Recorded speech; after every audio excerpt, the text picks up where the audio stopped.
بسم اللہ الرحمن الرحیم۔ آج ہم کلاس 7 کے سوشل اسٹڈی میں اپنا ٹاپک ایروجن پڑھیں گے۔ ڈیئر اسٹوڈنٹ، ایروجن کا مطلب اردو میں ہے کٹاؤ، یعنی اس کا مطلب ہے زمینی کٹاؤ یا پہاڑ سے بڑے بڑے جو چٹان اور پتھر گرتے ہیں تو وہ اس سے کٹ جاتے ہیں اور نیچے کی طرف آتے ہیں، لیکن یہ جب نیچے کی طرف آتے ہیں تو اس کے لیے کچھ عوامل درکار ہوتے ہیں جس کے بارے میں تفصیل کے ساتھ پڑھیں گے۔ تو let us discuss that what is erosion. So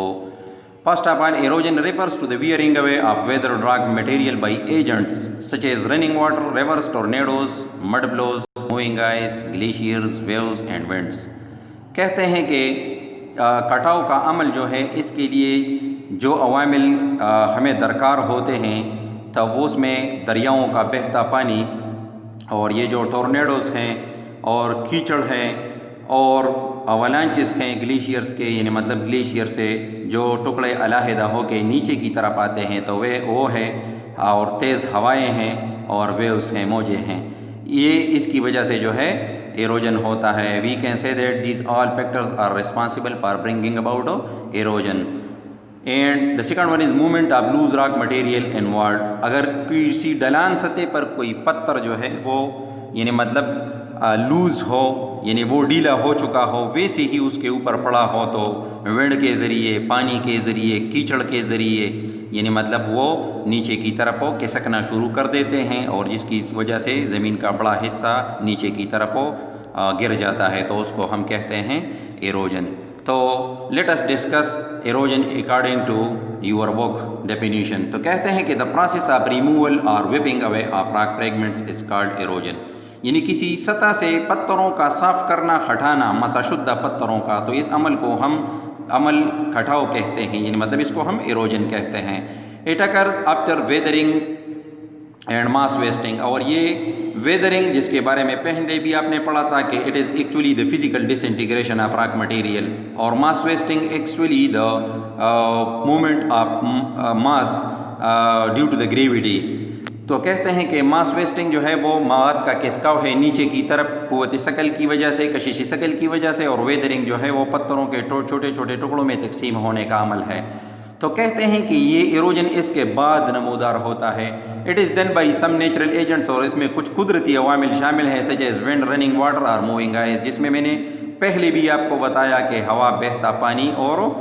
جو گلیشیئر کا یعنی مطلب برف ہے وہ بھی اس میں ریسپانسبل ہے، وہ بھی اس میں شامل ہے۔ تو چلو پڑھتے ہیں۔ دیکھو آپ یعنی مطلب اوپر سے کارٹون ایک پکچر میں آپ دیکھ رہے ہیں کہ جب پتھر ڈس انٹیگریٹ ہو جائے ویدرنگ کی وجہ سے تو نیچے جو ڈھلان سطح ہے تو اس میں نیچے کی طرف گریویٹی زیادہ ہوتی ہے یہاں پہ، تو یہ پتھر جو ہے وہ گریویٹی کی وجہ سے زمین کے سینٹر کی طرف آنا شروع کر دیتا ہے اور راستے میں تباہی مچاتا ہے، جس کا اثر جو ہے وہ ہیومن سیٹلمنٹ پہ بھی پڑ سکتا ہے۔ تو اس کے کازز کے بارے میں بھی پڑھیں گے کہ کون سے فیکٹرز ہیں جو اس کے رسپانسبل ہے جس کی وجہ سے کٹاؤ ہوتا ہے۔ تو some natural agents such as running water, moving ice and wind cause erosion. As you have been told earlier that there are some agents in which running water, moving ice and wind جو ہے responsible ہے۔ تو اس کو ابھی پڑھیں گے کہ یہ کیا ایسے عوامل ہے، کون سی ایسی جو ہے اس میں ایکٹیویٹی ہوتی ہے جس کی وجہ سے ایروجن جو ہے وہ اکر ہوتا ہے۔ تو کہتے ہیں کہ the force of running water as river gradually washes away rock fragments along the rivers، یعنی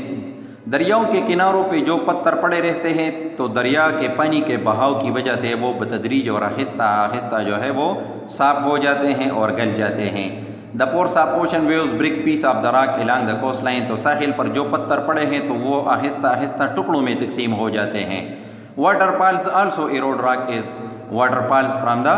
ہائٹ ود فورس، آبشاروں میں بھی پتھر چھوٹے چھوٹے ٹکڑوں میں تقسیم ہوتے ہیں کیونکہ اوپر سے پانی بہت زور کے ساتھ اس کے اوپر گرتا ہے تو وہ بھی اس کو ٹکڑوں میں تقسیم کرنے کے رسپانسبل ہوتے ہیں۔ دوسرا ہے اس میں موونگ آئس، یعنی دا force of moving ice is glacier Grant the surface of rock, یعنی مطلب یہ کہ جو اوالانچز ہیں، جو برفانی تودے گرتے ہیں تو جب وہ نیچے کی طرف کھسکنے لگتے ہیں تو موجود پتھروں پہ اوپر جو ہے وہ مطلب اس کو گرنڈ کر لیتے ہیں، اس کو پیس لیتے ہیں اور اس کو چھوٹے چھوٹے ٹکڑوں میں تقسیم کر لیتے ہیں۔ Glacier take with them debris that leads to the formation of long cuts on the surface called grooves. یعنی مطلب یہ کہ گلیشیئر اس کو اپنے ساتھ بہا کے لے جاتے ہیں اور سطح پہ چھید اور دراڑوں شگاف جیسی شکلیں جو ہے وہ پیچھے چھوڑ جاتے ہیں، تو جو آہستہ آہستہ وہ دراڑیں جو ہے وہ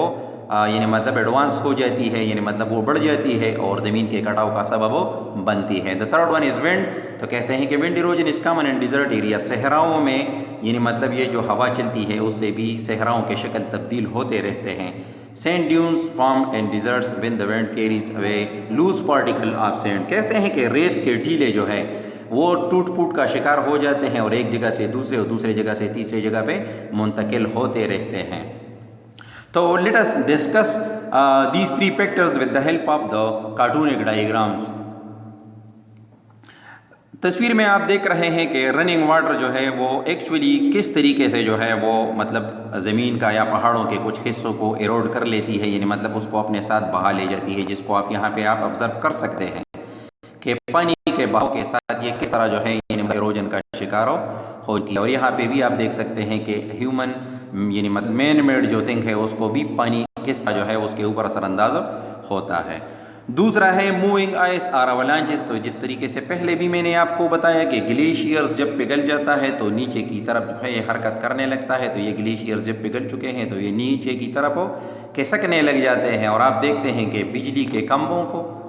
اور مختلف قسم کے درختوں کو جڑ سے اکاڑ دیا ہے، اور تبھی جو ہے وہ آپ دکھائی دیتی ہے آپ لوگوں کو۔ تو it is actually the type of erosion, لیکن یہ موونگ آئس یا اوالانچز کی وجہ سے ہوتا ہے۔ اس کے بعد جو ہے اوالانچ دیکھیں آپ کارٹونک پکچر میں بھی آپ کے لیے جو ہے وہ مطلب پیش ہے، یہاں پہ پریزنٹ کر رہا ہوں کہ یہ جو اوالانچز آپ دیکھ رہے ہیں یہ اوالانچ ہے گلیشیئر کے پگھلنے کی وجہ سے، یا پہاڑ کے اوپر جو برفانی تودہ گر چکا ہے تو وہ نیچے کی طرف حرکت کرنے لگتا ہے۔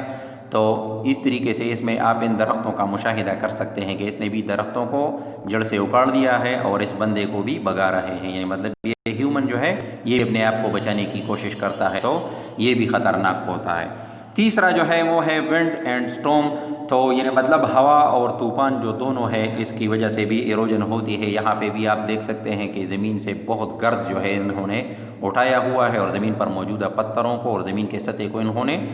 ویئر اوے کر دیا ہے، یعنی مطلب اس کو صاف کر دیا ہے، اور اس کی وجہ سے جو ہے وہ ایروجن ہو رہی ہے۔ اور یہاں پہ کارٹونک پکچر میں بھی آپ دیکھ رہے ہیں کہ جس طریقے سے ہوا چلتی ہے زمین کے اوپر اس طرح، تو یہاں پہ اگر کوئی چیز موجود ہو تو وہ اس بلو سے یعنی مطلب اس پونک کی وجہ سے جو آپ کو کارٹونک دکھائی دے رہا ہے، لیکن یہ ہوا کی شکل ہے، تو اس ہوا سے وہ جڑ سے اکڑ جاتا ہے اور ایروجن جو ہے وہ اکر ہوتا ہے۔ آج کے لیکچر میں انشاءاللہ تعالیٰ میں امید کرتا ہوں کہ آپ نے ایروجن کے بارے میں بہت پڑھا ہوگا اور آپ نے بہت کچھ سیکھ چکا ہوگا، اور اس سے پہلے میں نے آپ کو ویدرنگ کے بارے میں بھی پھر ریمائنڈ کر دیا، ماس ویسٹنگ کے بارے میں بھی پھر آپ کو ریمائنڈ کر دیا، تو امید ہے کہ آپ نے اسے بہت کچھ سیکھا ہوگا۔ اور آپ کا جو ہوم اسائنمنٹ ہے تو write and memorize erosion and causes of erosion, جس طریقے سے پہلے میں نے آپ کو بتایا کہ ایروجن جو ہے وہ یعنی مطلب کٹاؤ کا عمل ہے، یعنی اس میں زمین کا بڑا حصہ جو ہے وہ کی چند قدرتی عوامل کی وجہ سے، جس میں اوالانچز ہیں، جس میں رننگ واٹر آف ریورس ہیں، ٹورنیڈوز ہے، اس کی وجہ سے جو ہے وہ زمین کی طرف اور نیچے کی طرف حرکت کرنے لگتی ہے۔ اور ایروجن کے کازز کے بارے میں بھی ہم نے پڑھا کہ یہ وہ نیچرل عوامل ہیں، فیکٹرز ہیں